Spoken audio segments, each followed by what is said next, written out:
का स्वागत है अपने इस न्यू वीडियो में। और आज का वीडियो बहुत ही इंपॉर्टेंट होने वाला है। क्लास 12 बायोलॉजी का मानव स्वास्थ्य तथा रोग के मोस्ट इम्पोर्टेंट 5 क्वेश्चन हैं जो कि बोर्ड एग्जाम की दृष्टि से बहुत ही इंपॉर्टेंट हैं। तो आज हम वही देखने वाले हैं। तो देर ना करते हुए हम वीडियो को स्टार्ट करते हैं। तो पहला है क्वेश्चन, मनुष्य में विषाणु जनित कुछ प्रमुख रोगों के नाम लिखिए। मनुष्य में क्या होता है कि विषाणु जनित कुछ प्रमुख रोगों के नाम लिखिए। क्वेश्चन बहुत इंपॉर्टेंट है। बोर्ड एग्जाम 2023 और 22 में ये पूछा गया क्वेश्चन है। यानी तो इसका आंसर क्या होगा? चेचक, स्मॉल पॉक्स, हर्पीज, आर्थराइटिस आदि डीएनए वायरस द्वारा तथा पोलियो, डेंगू, ज्वर, कर्णफेर, खसरा, रेबीज आदि आरएनए वायरस द्वारा उत्पन्न होते हैं। क्या होता है कि चेचक, हर्पीज, आर्थराइटिस आदि जो है क्या होते हैं? डीएनए वायरस द्वारा फैलते हैं। और पोलियो, डेंगू, ज्वर और कर्णफेर, खसरा, रेबीज आदि क्या होते हैं? वह आरएनए वायरस द्वारा उत्पन्न होते हैं। डीएनए का फुल फॉर्म क्या होता है? डीएनए का होता है डीऑक्सी राइबोज न्यूक्लिक एसिड और इसका आरएनए का होता है राइबोज न्यूक्लिक एसिड होता है। अब हम बात करते हैं क्वेश्चन नंबर 2 कौन सा है? क्वेश्चन नंबर 2 है रोगजनक क्या है? रोगजनक क्या है? तो रोगजनक उन्हें कहा जाता है जिनके कारण कई तरह की बीमारियों को जन्म होता है, जैसे विषाणु, जीवाणु, कवक, परजीवी आदि आते हैं। परजीवी वह होते हैं जो दूसरों पर आश्रित होते हैं या किसी भी पेड़ पौधे या अन्य सूक्ष्म जीवों को बीमार कर सकते हैं। मनुष्य में या मानव में जीवों के कारण होने वाले रोगों को भी रोगजनक रोगों के रूप में जाना जाता है। अब हम बात करते हैं तीसरा क्वेश्चन है।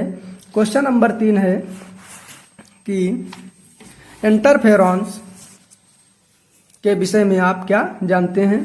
तो इंटरफेरॉन्स के विषय में आप क्या जानते हैं? इस पर कई बार क्वेश्चन इस प्रकार से पूछा जाता है कि इंटरफेरॉन्स पर टिप्पणी कीजिए। यह क्वेश्चन 3 नंबर में पूछा जाएगा। जब भी पूछा जाएगा तो हम इसका आंसर क्या देंगे? इंटरफेरॉन्स के सेरुकी जंतुओं में वायरस से संक्रमित कोशिकाओं द्वारा स्रावित एक ग्लाइको प्रोटीन पदार्थ है जो इन वायरस से संक्रमण के विरुद्ध सुरक्षा प्रदान करता है।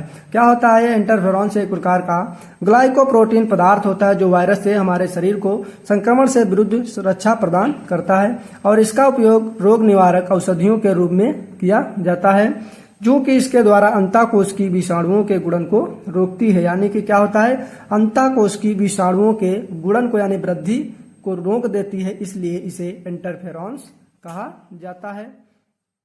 क्वेश्चन नंबर 4 है और बहुत ही इंपॉर्टेंट क्वेश्चन है। ये 2 नंबर में क्वेश्चन पूछा जाता है जब भी पूछा जाएगा। प्राथमिक और द्वितीयक लसिकाओं के अंगों के नाम लिखिए। तो प्राथमिक लसिकांग क्या होते हैं? अस्थिमज्जा है, वह थाइमस है। और द्वितीय कोशिकाएं ये लसिकाएं क्या होती हैं? प्लीहा, लसिका, नोइड्स और टॉन्सिल्स, अपेंडिक्स व छोटी आंत व पियर्स, पैचेस आदि क्या होते हैं? द्वितीयक लसिकाएं होती हैं। प्लीहा, लसिका, नोड्स, टॉन्सिल्स, अपेंडिक्स व छोटी आंत के पियर्स, पैचेज होते हैं। अब हम बात करते हैं क्वेश्चन नंबर 5 और लास्ट क्वेश्चन है कि वाहित मल से आप क्या समझते हैं? वाहित मल हमारे लिए किस प्रकार से हानिदायक होता है? तो इसका आंसर क्या होगा? प्रतिदिन नगर व शहरों से व्यर्थ जल की बहुत बड़ी मात्रा जनित होती है, जनित में इकट्ठा होती है एक जगह पर। इस व्यर्थ जल का प्रमुख घटक मनुष्य का मलमूत्र है। नगर में इस व्यर्थ जल को वाहित मल कहते हैं।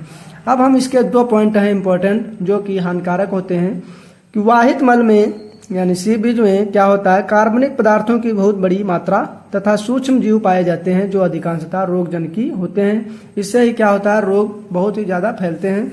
और दूसरा पॉइंट है कि वाहित मल में ऑक्सीजन की कमी होती है। वाहित मल क्या होता है कि उसमें बहुत ही ऑक्सीजन की कमी होती है, इसलिए कार्बनिक पदार्थों का विघटन नहीं हो पाता है और वातावरण में प्रदूषण का कारण बनता है।